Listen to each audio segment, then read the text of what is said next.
sahibkarlıq fəaliyyəti üçün iki şeydən biri lazımdır. Ya boş zaman, ya da pul. Məndə də pul yox idi, zaman var idi. Demək olar, sıfır sərmayə ilə başladım. Bütün pullarım xərclənmiş, əksinə borcum əmələ gəlmişdi. Nə bacarırdımsa, o ilə məşğul olurdum ki, pul qazanım. Getdiyin yol nə qədər psixoloji olaraq dumanlıdırsa, o zaman çətinlik çox olur. Adi bir şey də sənə çətinlik yaradır. Sən çox aydın görürsənsə, nə bilim, başqalarının belə qlobal hesab elədiyi problemləri belə aşa bilirsən.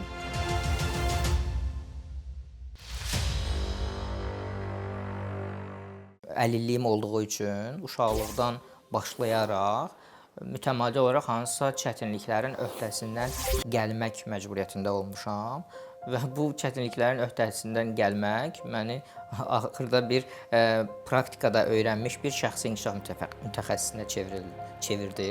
İlk sahibkarlıq fəaliyyət təcrübəm 26 yaşımda təxminən oldu. O zaman şəxsi inkişaf mövzusunda bir kitab yazdım. Yəni ilk belə satış təcrübəm ondan başladı və o kitab sayəsində başa düşdüm ki, necə satmaq olmur, necə uğursuz biznes qurmaq oları ilk dəfə orada öyrəndim. Məsələn, orada mən belə çox romantik düşünürdüm. Deyirdim ki, Facebookda 5000 dostum varsa, onun hər biri məndən bir kitab alsa, 5000 satış eləyir bu. Sonra kitabın işığı görəndən sonra heç 50 nəfər orada almadığını gördükdə başa düşdüm ki, sənin hansısa bir məhsulun var olmağı bəs eləmir insanların onu alması üçün. Yəni satmağı bacarmaq lazımdır. Kitab təcrübəsindən 3 il sonra mən bankların birində çağrı mərkəzində çalışırdım. Əslində o özü də mənə çox böyük bir təcrübə oldu. Hər gün sözün əsl mənasında yüzlərlə müştəri ilə danışırdıq, qaynar xəttə cavab verirdik. Müştəri ilə işləmə təcrübəsi qazanandan sonra işdən çıxma qərarı gəldim.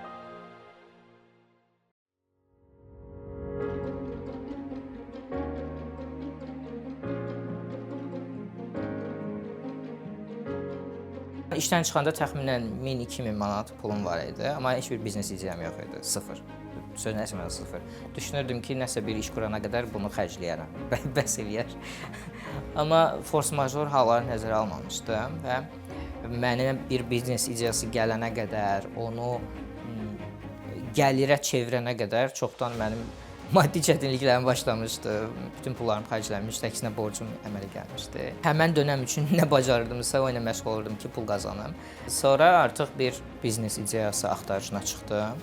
Əvvəlcə bir marketplace yaratmaq qərarı gəldim ki, ölkədə olan əlilliyi olan şəxslərin əl işlərini satan bir platforma olsun. Yəni mən bir təsisçi olaraq digər əlilliyi olan ustaların əl işlərini müxtəlif həm fərdlərə, həm də şirkətlərə satmağa çalışırdım və alınırdı. Bəzi xarici beynəlxalq qurumların Azərbaycan nümayəndəlikləri bizdən sifariş vermişdi və gedişatda da mən özümdə o ustalarla yanaşı, özüm də nəsə əl işi hazırlamağa çalışırdım.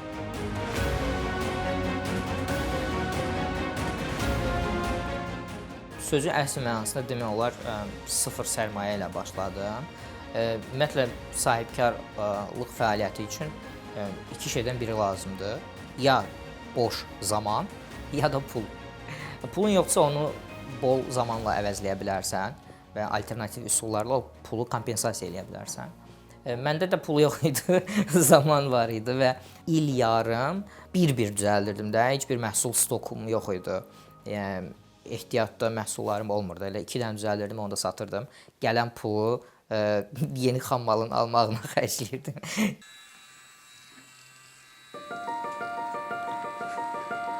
Kiçik addımlar məni çox qane edəcək bir dövriyyələrə, rəqəmlərə gətirib çıxartdı il yarım sonra. Başa düşürdüm ki, yəni insanların səndən məhsul alması üçün onun bir fərq və ya onun bir dəyəri olmalıdır. Bu dəyəri sən yaradırsan əslində də. Yəni gözləmirsən ki, insanlar desin ki, "A, nə qəşəngdir, nə dəyərlidir bu. Mən bunu alım." Belə dünya yox. Bu vaxta qədər olan aksesuar modellərini özünkiləşdirib yeni modellər yaratdım və bu əlbəttə ki, məni artıq fərqləndirdi.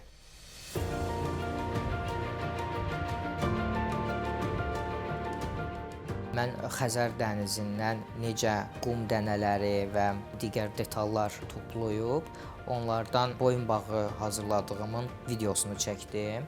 Bəlkə də yəni yanılmıram bu cümləni qurmaqdan, həyatımı dəyişəcək qədər nəticələr başladı verməyə cəmi bir neçə günün içində. Yəni yatırdım, dururdum, görürdüm bir neçə milyon baxış artıb. Yatırdım, dururdum. Video viral oldu bütün dünyada. 86 milyon baxışı var.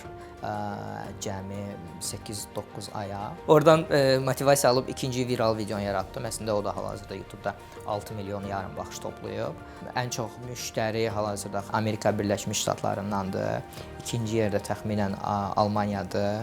Üçüncü yerdə isə Birləşmiş Krallıqdan sifərişlər olur. Çətinlik varsa da o düşüncələrdədir yalnız. Real həyatda heç bir çətinlik yoxdur əslində. Şəxsi biznesini yaratmaq və bununla kifayətlənməyib onu qloballaşdırmaq indiki qədər heç vaxt əlçatan və asan olmamışdı. Bir ədəd telefon tostunuz bəsdir ki, sabahsı günü sizi Amerikada tanısınlar. Getdiyin yol nə qədər sənin üçün, yəni psixoloji olaraq dumanlıdırsa, qeyri-məlumdursa, o zaman çətinlik çox olur. Hal-hazırda, yəni 28 mayda ərazi olaraq kirayə yaşadığım mənzildə Amerikaya satış eləyirəmsə və burada hazırladığım, yəni heç bir sex yoxdur, yəni sadəcə bir eyvanımda oturub xarici ölkəyə sata bilirəmsə, demək ki, çətinliklər yalnız bizim təsəvvürümüzdə ola bilər.